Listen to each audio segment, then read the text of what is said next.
So hello students, welcome to sir Hitler. এবং আজ অনেক দিন পরে জিকের ক্লাস শুরু হবে, ঠিক আছে? এবং ক্লাস নয়, একটা সিরিজ শুরু হবে। সেই সিরিজটা যদিও সিরিজ অন্য একজনের, কিন্তু সিরিজটা রিভিশন হবে থ্রু আমার মাধ্যমে, ঠিক আছে? চলো, আজকে এখানে কি লেখা রয়েছে দেখো। পিপিআর, দ্যাট মিনস আমাদের পারমার পিওয়াইকিউ রিভিশন।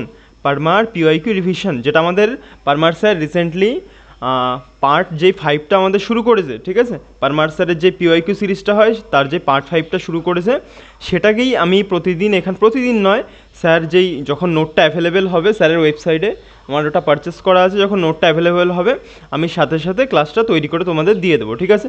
যেমন দেওয়ার মেন পারপাস হলো, স্যার অনেক এমন ইংলিশ টার্ম ব্যবহার করে, ইংলিশ টার্মগুলো ব্যবহার করে যেগুলো হয়তো তোমাদের বুঝতে সমস্যা হয়, যারা আমাদের বেঙ্গলি মিডিয়ামের আছো তাদেরকে আমি চেষ্টা করবো এগুলো এলাবোরেটলি বোঝানোর। এবং কিছু কনসেপ্ট আছে যেগুলোতে হয়তো স্যার অন্যভাবে বোঝায়, আমি একটু অন্যভাবে বোঝানোর চেষ্টা করব। দেখবো যদি তোমাদের ভালো লাগে তো খুবই ভালো, না লাগলে পরে আরও একটু ইমপ্রুভ করবো আমি নিজে, ঠিক আছে? চল তাহলে ক্লাস শুরু করা যাক, আর বেশি কথা বাড়াচ্ছি না। তাহলে আমাদের সিরিজটার নাম হলো PPR series, that means Parmar PYQ revision series. এটা আমাদের পার্ট 5, পারমার স্যারের দ্বারা আমাদের ইন্সপায়ার হয়ে। পারমার স্যার ইন্সপায়ার তো ঠিকই আছে, মানে সাথেই পারমার স্যার যে পিওয়াইকিউ সিরিজটা চালাচ্ছে সেটাকে এখানে রিভাইজ করবো আমরা। বোঝা গেছে? চলো। কিন্তু সত্যি বলতে গেলে এবারের স্যার যেই নোটটা প্রোভাইড করেছে এটা খুব সাদামাটা, কেমন আমার বেশি একটা ভালো লাগলো না। ঠিক আছে, যাই হোক, তোমাদের কী ঝাড় যা লেগেছে একটু জানিও। আমার বেশি একটা ভালো লাগেনি, কেমন যেন একটু সাদামাটা টাইপের। যাই হোক, চলো দেখাচ্ছি কী বলছে। তাহলে শুরু করলাম ফার্স্ট ক্লাস থেকে, ঠিক আছে? ফার্স্ট লেকচার আজকে আমাদের, এবং first question, when was the first constitution assembly? আমাদের কনস্টিটিউশন অ্যাসেম্বলি যে ইলেকশনটা সেটা আমাদের হয়েছিল। তাহলে ফার্স্ট কনস্টিটিউশন অ্যাসেম্বলির জন্য ইলেকশন হয়েছিল আমাদের কত সালে? 1946 সালে হয়েছিল, ঠিক আছে? এবং যদি জিজ্ঞেস করে যে ফার্স্ট এই কনস্টিটিউশন অ্যাসেম্বলির ডিমান্ড বা আমাদের কনস্টিটিউশনের ডিমান্ড কে রাখে, সেটা হলো আমাদের এমএন রয় 1934 সালে। এবং এই ডিমান্ডটাই এর পরের বছর 1935 সালে কংগ্রেস এলাবোরেটলি মানে অফিসিয়ালভাবে রাখে, ঠিক আছে?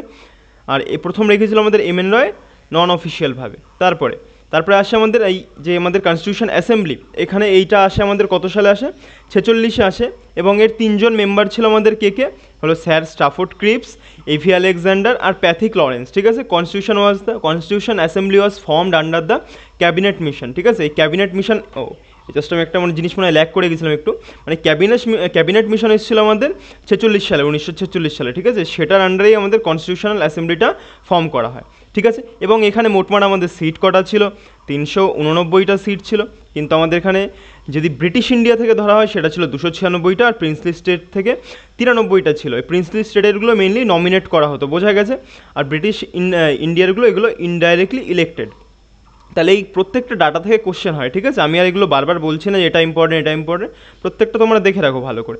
এবং এই 296-এর মধ্যে আবার দুটো ভাগ ছিল, একটা হলো গভর্নর প্রভিন্স, ঠিক আছে? এটা হলো 292টা ছিল গভর্নর প্রভিন্স থেকে, আর চিফ কমিশনার প্রভিন্স থেকে ছিল 4 পিস, ঠিক আছে? তারপরে আসি কি বলছে, জুলাই 1946 ইলেকশন ওয়ার হেল্ড।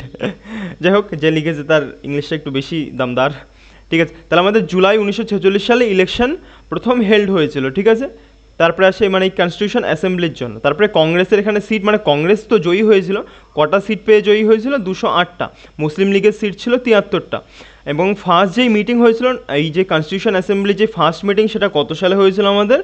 1946 সালেই 9ই ডিসেম্বর হয়েছিল। এখানে আমাদের কতজন মেম্বার অ্যাটেন্ড করেছিল? 211 জন। আর ডিসেম্বর 1947 সালে 299টা সিটস ওয়ার লেফট। এটা আই থিঙ্ক রিসেন্টলি জিডিতে কোশ্চেনটা জিজ্ঞেস করা হয়েছে যে ডিসেম্বর 1947 সালে কতগুলি সিট ওখানে ছিল। এখানে 211 জন অ্যাটেন্ড করেছিল, পরে সেটা বেড়ে হয়ে গেছিলো আমাদের 299, ঠিক আছে? চলো নেক্সট কোশ্চেনে। এটা যদি বলার হয় আমি আরও অনেক জিনিস রিভাইজ করাতে পারি, কিন্তু ক্লাসের লেন্থটা অনেকটা বড় হয়ে যাবে, সো আমি করাচ্ছি না। আস্তে আস্তে স্যারের পিওয়াইকিউ সিরিজটা এগোক, সাথে সাথে আমরা করতে থাকবো, ঠিক আছে? চলো, তারপরে কি বলছে, who among the following personalities were chief draftsman. এইটুকুই হলো এখানের কি পয়েন্ট, ঠিক আছে? কোন পার্সোনালিটিসটাকে এখানে চিফ ড্রাফটসম্যান বলা হতো আমাদের কনস্টিটিউশন এই যেই আমাদের যে ড্রাফটিং কমিটি ছিল সেটার, ঠিক আছে? তাহলে কাকে বলা হতো আমাদের চিফ ড্রাফটসম্যান? সেটা হলো আমাদের সুরেন্দ্রনাথ মুখার্জি। আই থিঙ্ক হ্যাঁ দেওয়া আছে, কালারটাও কেমন করেছে। সুরেন্দ্রনাথ মুখার্জিকে বলা হতো, মানে উনি চিফ ড্রাফটসম্যান ছিল। চিফ ড্রাফটসম্যান, ড্রাফট মানে বলো তো কি, যে ড্রাফটটা তৈরি করে, মানে লেখে, যে খসড়া, বোঝা গেছে? তারপরে কি বলছে এখানে, K M Munshi. K M Munshi কী ছিল আমাদের? চেয়ারম্যান অফ দ্য কোন কমিটির আমাদের চেয়ারম্যান ছিল? অর্ডার অ্যান্ড বিজনেস কমিটির চেয়ারম্যান ছিল কি আমাদের KM মুন্সি, মানে এরমভাবে মনে রাখতে পারে যে মুন্সিজি আমাদের টাকা পয়সা নিয়ে ডিল করে, সো মনে থাকবে। তারপরে মেম্বার অফ ড্রাফটিং কমিটি, এবং ইনি আমাদের ড্রাফটিং কমিটির মেম্বারও ছিলেন, যে এখানে নোটটা তৈরি করেছে তার আরও বহু ফ্যাক্ট এখানে অ্যাড করে মানে মিস করে ফেলেছে। যাই হোক, আশা করি স্যার এটাকে একটু দেখবে। তারপরে এবং প্রেসিডেন্ট, আমাদের যদি এই প্রেসিডেন্ট জিজ্ঞেস করা হয়, কই গেল আমাদের, ঠিক আছে, কনস্টিটিউশন অ্যাসেম্বলি প্রেসিডেন্ট যদি জিজ্ঞেস করা হয়, তাহলে আমাদের যদি দুটো ভাগে ভাগ করা যায় প্রেসিডেন্টকে, ঠিক আছে। একটা হলো কনস্টিটিউশনাল মেকিং বডি হিসেবে যখন পারফর্ম করতো তখন, আরেকটা হলো যখন ল মেকিং বডি হিসেবেই পারফর্ম করতো তখন। যখন কনস্টিটিউশন মেকিং বডি হিসেবে ছিল তখন ছিল আমাদের রাজেন্দ্র প্রসাদ, মানে তখন রাজেন্দ্র প্রসাদ প্রেসিডেন্ট হতো। তারপরে যখন ল মেকিং হিসেবে হতো তখন GV মাভালাঙ্কার এর প্রেসিডেন্ট হতো, ঠিক আছে, এই কনস্টিটিউশন অ্যাসেম্বলির। তারপরে এবং ভাইস প্রেসিডেন্টকে, এটা যদি জিজ্ঞেস করা হয় না তাও করতে পারে, দেখে রাখো, ভাইস প্রেসিডেন্ট ছিল আমাদের HC মুখার্জি আর VT কৃষ্ণমাচারী, ঠিক আছে। এবং ক্যালিগ্রাফি মানে কে লিখেছিল, ইংলিশে লেখে প্রেম বিহারী নারায়ণ রায়জাদা, হিন্দিতে লেখে বসন্ত কিষাণ বৈদ্য, ঠিক আছে। এবং ডেকোরেটেড বাই, এটা আমাদেরই ওয়েস্ট বেঙ্গলের লোক নন্দলাল বোস, ঠিক আছে। ডেকোরেট করে মানে ওটাকে সাজায়, কনস্টিটিউশনের যে বইটা সেটাকে। এবং ফাদার অফ এই কনস্টিটিউশন কাকে বলা হয় আমাদের BR আম্বেদকর। তারপরে which of the following statement are correct in the context of the Indian কনস্টিটিউশনের কনটেক্সটে কোনটা আমাদের সঠিক।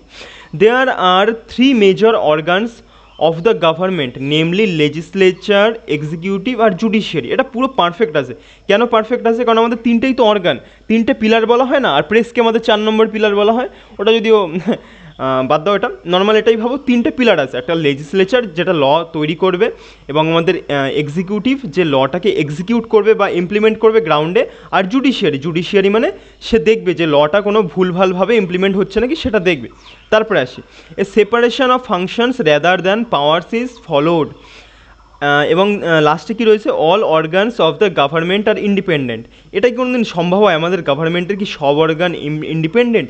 যে কোনো একটা অর্গানও যদি ইন্ডিপেন্ডেন্ট না হয়ে যায় তাহলেই তো আমাদের এই জিনিসটা পুরো ভুল হয়ে যাচ্ছে। সো আমাদের 3 তো হবেই না। আর এখানে দেখে নাও, 3 1 2 3 একে আছে, 3-এ আছে, 4-এ আছে, সব কটাতে আছে। সো আমাদের এই 3টে অপশানই ক্যান্সেল, আমাদের হয়ে যাবে কোনটা, B কারেক্ট। বোঝা গেল? এরকমভাবে অপশান এলিমিনেটও করা যায়। এবং দেখো এটা যে বলছে separation of functions rather than powers followed, মানে সেপারেশন ফাংশন বলতে বোঝাচ্ছে যে আমাদের যেই পাওয়ারটাকে সেটাকে সেপারেট করা হয় স্টেটের মধ্যে এবং আমাদের সেন্ট্রালের মধ্যে। এটা এরকমভাবে ভাবতে পারো, এবং আরও এর ডেপথের ডেফিনেশন আছে, সেটাতে আমি যাচ্ছি না। আস্তে আস্তে সিরিজটা এগোবে, আমি আস্তে আস্তে ডেপথের দিকে ঢুকবো, ঠিক আছে। এবং অর্গানস আমি তো কেবল বললাম, লেজিসলেচার মানে যে ল তৈরি করে, এক্সিকিউটিভ মানে যে লটাকে ইমপ্লিমেন্ট করে গ্রাউন্ডে, যেমন আমাদের পুলিশ সিস্টেম, IAS IPS এরা। তারপরে আমাদের জুডিশিয়ারি লটাকে রিভিউ করে, ঠিক না ভুল। আর ল তৈরি করে কারা? লোকসভা, রাজ্যসভা, প্রেসিডেন্ট, ঠিক আছে, এরা লটা তৈরি করে। তারপরে who was the first develop a mathematical predictive heliocentric mode of solar system? Mathematical predictive heliocentric mode of solar system.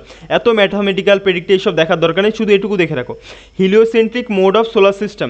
এইটা প্রথম কে? হেলিওসেন্ট্রিক মানে আমাদের সূর্যকেন্দ্রিক। এটা প্রথম কে আমাদের ডিসকভার করেছিল? ডিসকভার তো না, এটা আমাদের কে প্রথম এই কথাটা বলেছিল? ওয়াজ দ্য ফার্স্ট ডেভেলপ করেছিল, ঠিক আছে। এটা হলো আমাদের কে? Nicolas Copernicus. কে করেছিল ফার্স্ট? Nicolas Copernicus. কত সালে দিয়েছিল? 1943 সালে, থিওরি বাই, এবং এই থিওরিটা কার ছিল?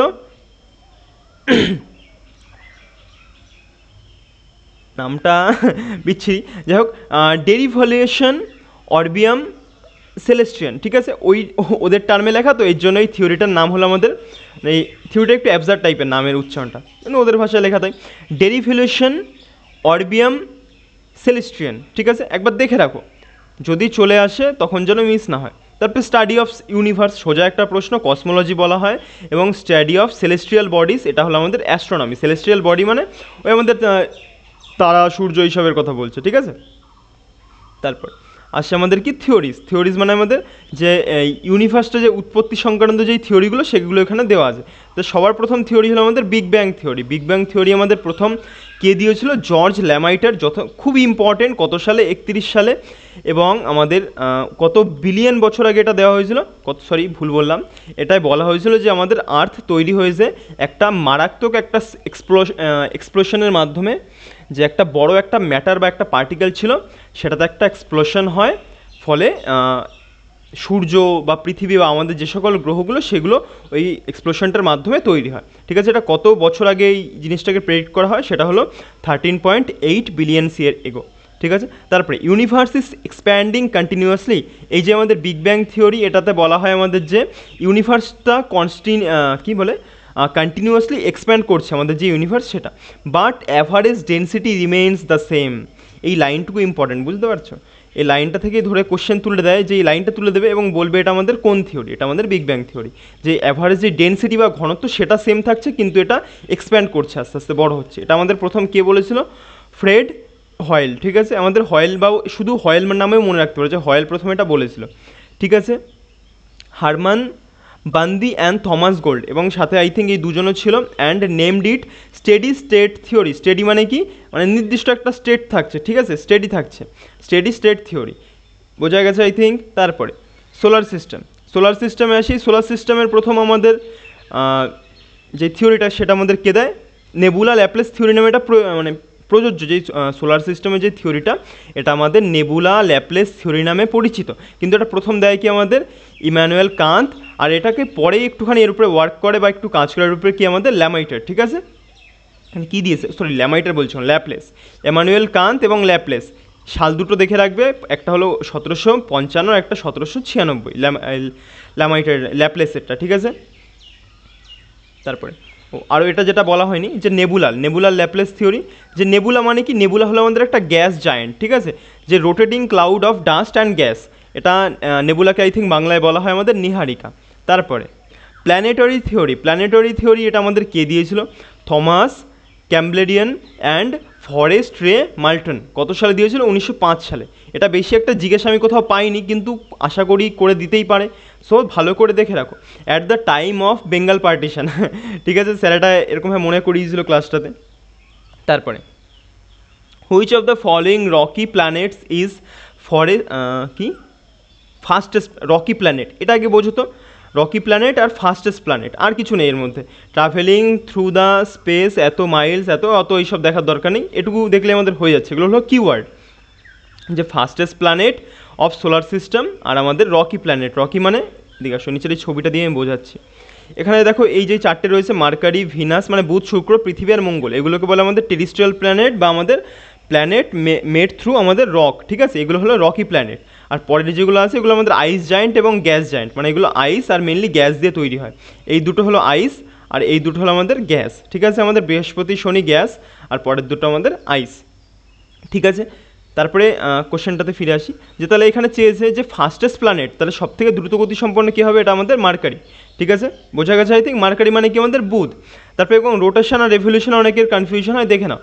রোটেশন মানে a round made around it axis. এ দেখো এটা পৃথিবীর একটা অ্যাক্সিস, এই অ্যাক্সিসকে ধরে একটা চক্কর খালো, এটা হলো আমাদের কি?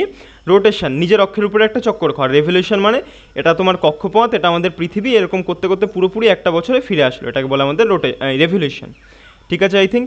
এবার চলো এখানে তথ্যগুলো দেখি। লংগেস্ট রেভলিউশন কার লাগে? আমাদের নেপচুনের। কত বছর? প্রায় 165 বছর। আর শর্টেস্ট রেভলিউশন কার? মার্কারি, প্লাস মানে প্রায় আমাদের 88 দিন লাগে। এবং ফাস্টেস্ট যদি রোটেশন জিজ্ঞেস করে, ঘূর্ণন, এটা হলো আমাদের জুপিটার।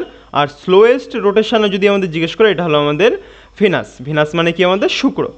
তারপরে এখানে আরও বহুত কিছু বলা যায়। ঠিক আছে, এখানে মাঝের যে বেল্টটা দেখতে পাচ্ছ, এখানে পাথর টাইপের একটা বেল্ট টাইপের আছে, এটাকে বলা হয় আমাদের অ্যাস্ট্রয়েড বেল্ট। এবং এটাতেও এই পাশেও একটা বেল্ট থাকে, এটাকে বলা হয় আমাদের কিউফার বেল্ট। ঠিক আছে, এটা আই থিঙ্ক এখানে দেয়নি। এবং এই যে টার্মটা এখানে দিয়েছে, এটা মনে রাখো যে জেসন টিভি, জেসন ইভিএম, এটা মানে কি? এটা হলো যে সব থেকে বড়ো থেকে ছোটো যে আকার, সেটার আমাদের সিকোয়েন্স। ফার্স্ট আমাদের জুপিটার, স্যাটার্ন, ইউরেনাস, নেপচুন, তারপরে আসে আমাদের আর্থ, ভেনাস, তারপরে আমাদের লাস্টে সবার শেষে আসে আমাদের মার্কারি। ঠিক আছে, আর এখানে আসে আমাদের মার্স দেন মার্কারি। এটা হলো আমাদের সাইজ অনুযায়ী ওদের যে সিকোয়েন্স সেটা। তারপরে what is the zone between the Arctic Circle and the North pole?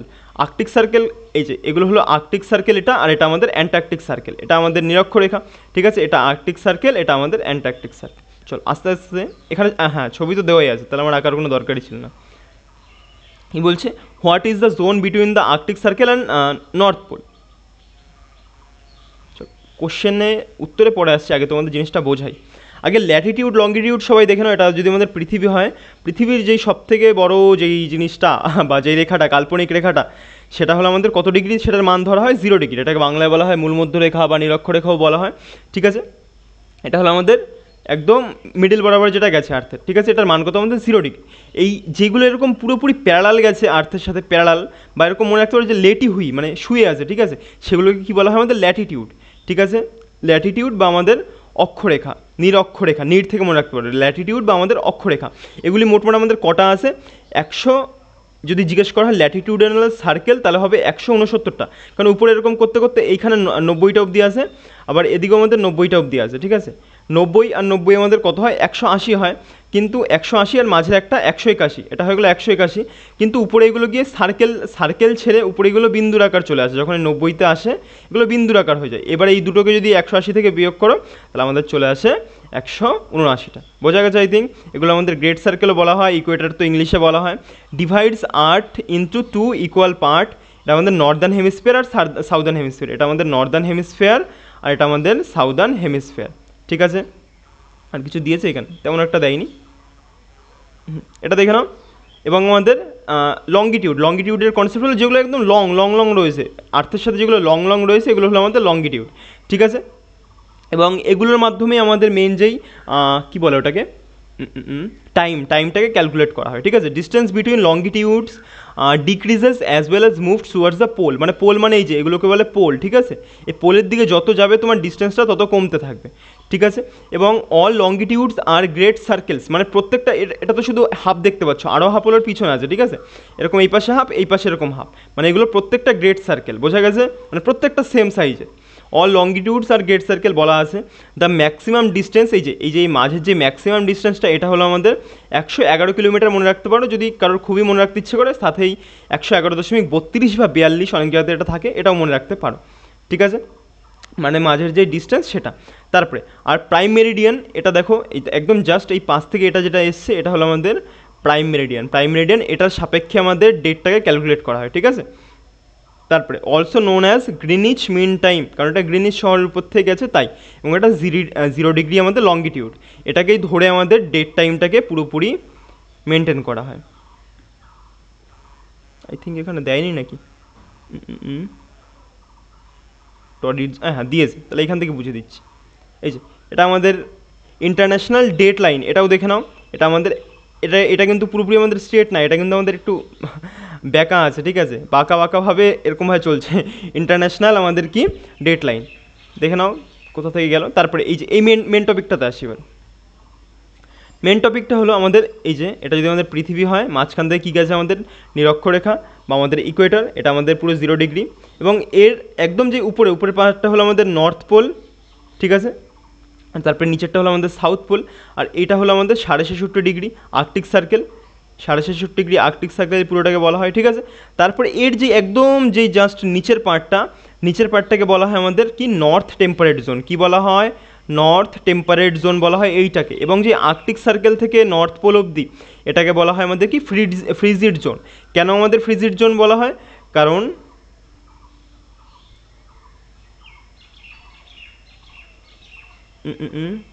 Just a minute wait, এমন আসছে কেন,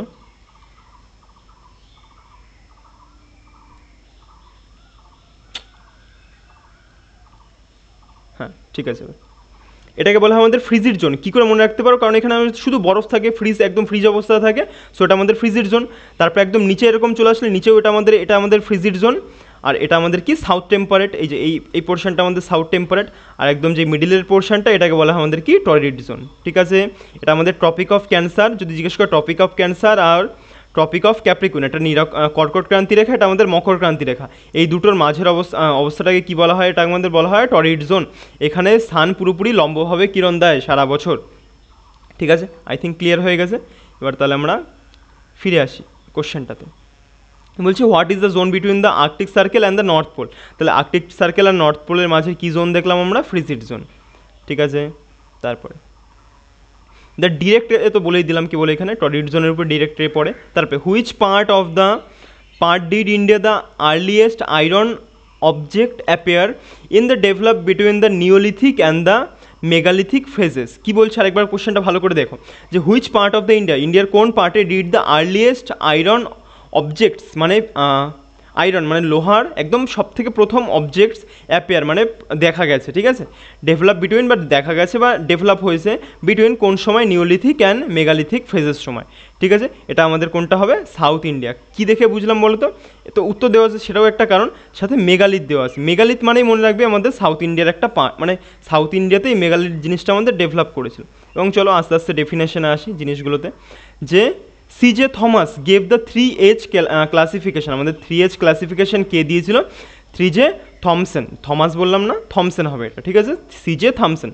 তারপরে এটা আমাদের প্রথমটা কি, সেটা হলো আমাদের স্টোন এজ, তারপর আমাদের ব্রোঞ্জ এজ, তারপর আমাদের কি আয়রন এজ, ঠিক আছে। এই স্টোন এজকে আমরা 3 ভাগে ভাগ করতে পারি, একটা হলো আমাদের পিলিওলিথিক, মেজোলিথিক আর নিওলিথিক। পিওলিথিক মানে একদম প্রাচীন প্রস্তর, মধ্যপ্রস্তর আর নতুন প্রস্তর যুগ। এটা দেখো আমাদের কি 5 লাখ বিসি থেকে আমাদের 12,000 বিসি অবধি, বিফোর ক্রাইস্ট, বিসি মানে বিফোর ক্রাইস্ট মানে খ্রিস্টপূর্ব। এবং মেজোলিথিক হলো মিডিল স্টোন এজ, এটা আমাদের 1200 বিসি টু 1000 বিসি, ঠিক আছে। তারপরে এটাকে আমাদের মাইক্রোলিথো বলা হয়, স্টার্টেড ইউজিং স্মল স্টোনস, মানে এই সময় আমাদের স্মল স্টোন ব্যবহার করা শুরু করেছিল আস্তে আস্তে মানুষরা। এবং আমাদের নিওলিথিক স্টেজ, এখানে কি, এটা আমাদের নব্যপ্রস্তর যুগ, এখানে আমাদের কি হয়েছে, পোট্রি মানে কি, যে বাসনপত্র সেগুলো পাওয়া গেছে। এবং ব্রোঞ্জ এজ আমাদের কোনগুলো, সেটা হলো ইন্দাস ভ্যালি সিভিলাইজেশন, সেটা আমাদের ব্রোঞ্জ এজের অন্তর্গত। সেটা কত সাল থেকে কত সাল, 2500 বিসি থেকে 1750 বিসি। আর আয়রন এজ হলো আমাদের পার্টটাতে পরে আই থিঙ্ক আসছি, পরের দিন স্যার নেবে, সো আমি আর এখানে বলছি না।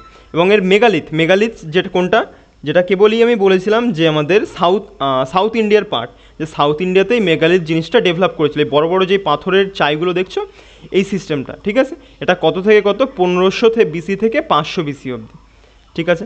তারপরে which of the following settlement is are true about the iron এজের সাপেক্ষে কোনটা আমাদের সঠিক। The establishment of large cities took place on the basis of seizable surplus. The ceramic associated with this age was painted grey-ware. এটা দেখলেই তুমি বুঝতে পারবে যে কোনটা তোমার অ্যান্সার হবে কি হবে না, ঠিক আছে। দেখো প্রত্যেকটার মধ্যে আমাদের 2টা কমন রয়েছে, যদি 2টা হয় সেখান থেকে আমরা এলিমিনেট করে অন্যভাবে বার করতে পারবো। তারপরে the Indus valley civilisation flourished during iron age. এবার এটা ইন্দাস ভ্যালি সিভিলাইজেশন কি আমাদের আয়রন এজের? একটু আগে আমরা কি পড়লাম, যে ইন্দাস ভ্যালি সিভিলাইজেশন আমাদের কোন সময়কার, কপার এজের। এখানে দেখো দেওয়াই আই থিঙ্ক রয়েছে, এই তো কপার এজ বলছি আমাদের ব্রোঞ্জ এজের। ইন্দাস ভ্যালি সিভিলাইজেশন আমাদের কোন সময়কার, ব্রোঞ্জ এজের, ঠিক আছে। সো তাহলে আমাদের 3 নম্বরটাই কোনোভাবে হতে পারে, হবে না। তাহলে 3 নম্বরটা ক্যান্সেল হয়ে গেলে এই একটা ক্যান্সেল, দুটো ক্যান্সেল, তাহলে আমাদের অনলি 1 হবে বা অনলি 1 আর 2 হবে। এবার এখানে যেই টুটা রয়েছে আমাদের, ceramic associated with this age was printed grey ware, ঠিক, এটা একদম পারফেক্ট আছে যে এই সময় আমাদের প্রিন্টেড গ্রেওয়্যারটা আমাদের ইউজ করা হতো। এবার প্রত্যেকটা জিনিস আস্তে আস্তে আসছি। কি বলছে, যে আমাদের বিভিন্ন ধরনের তখন পটরি ছিল, মানে বিভিন্ন কালারের, ঠিক আছে। তখন তো মানুষ অতটা অ্যাডভান্স ছিল না, এবং সেই পটরিগুলোকেই এখন আমাদের খুব বাহবা দেওয়া হয় যে তখন তারা এই কালারের পটরি ইউজ করেছে, এই করেছে, ওই করেছে। সেই পটরির সিকোয়েন্সটা আমরা দেখে রাখি, কারণ এগুলো আমাদের পরীক্ষাতে আসে। সো ফার্স্ট হলো আমাদের কি, অক্রে কালার পটরি, এটা আমাদের কোন সময় দেখা গিয়েছিল, নিওলিথিক সময়। তারপরে মানে নব্যপ্রস্তর যুগ, নিও মানে নতুন আর লিথিক মানে প্রস্তর। আর পেন্টেড গ্রেওয়্যার, এটা আমাদের কোন সময় দেখা গিয়েছিল, চ্যালকোলিথিক এজে এবং ইন্দাস ভ্যালি সিভিলাইজেশনের সময়। তারপরে কি বলেছে, এটা নর্থ ব্ল্যাকওয়্যার, নর্থে না, নর্থ হবে, নর্থ ব্ল্যাকওয়্যার এটা আমাদের আর্লি আয়রন এজের সময়। এবং নর্থ ব্ল্যাক পলিশড ওয়্যার এটা আমাদের লেট আয়রন এজের সময়, মানে আয়রন এজের শেষের দিকে। বোঝা গেছে, সিকোয়েন্সটা দেখে রাখবে, ইম্পর্টেন্ট। তারপরে which of the following dynasties of Delhi sultanate found the Agra city. খুব সোজা একটা প্রশ্ন, আমাদের লোদি ডাইনেস্টিটা তৈরি করেছিল। লোদি ডাইনেস্টি আমাদের কার দ্বারা তৈরি করা হয়, এটা আমাদের সিকান্দার লোদির দ্বারা। কত সালে, 1504 সালে। এবং এনার নামে বেশ কয়েকটা পোয়েম রয়েছে, বা ইনি যে পোয়েমগুলো লিখেছিল সেগুলো কী নামে পরিচিত, গুলরুখি নামে পরিচিত, ঠিক আছে। এবং স্টার্টেড ডাবল ডোম আর্কিটেকচার কে তৈরি করেছিল, এই লোদি ডাইনেস্টি। এবং এর একটা উদাহরণ হলো আমাদের কি, মস্ক অফ মত, মানে মত কি মসজিদ। তারপরে এবং এর যেই সিকোয়েন্সটা, আমাদের যেই দাস বংশ বা দিল্লি সালতানাতের যেই সিকোয়েন্সটা, সেটা আমাদের দেখে নাও। এটা হলো সাকসালন্ডা, একদম স্যার ঠিক সময় বলেছে আমাদের সাকসালন্ডা। এসে থেকে আমাদের স্লেভ ডাইনেস্টি বা মামলুক ডাইনেস্টি বা আমাদের দাস বংশও বলা হয়, ঠিক আছে, দাস বংশ তো ঠিক আছে, তারপরে হ্যাঁ খলজি আসে, তারপরে আমাদের খলজি 1290 থেকে 1320, তারপর আসে আমাদের তুগলক 1320 থেকে 1414, সৈয়দ 1415 থেকে 1451, তারপরে একদম শেষে আসে আমাদেরকে লোদি বংশ, এবং এই লোদি বংশকেই বাবর ফটো করে আমাদের কি করে এই মুঘলদের স্ট্যাবলিশমেন্ট করে। সেটা কত সাল, এই 56-তে করে, ঠিক আছে, পানিপথের প্রথম যুদ্ধ। তারপরে all this dynasties ruled over Delhi.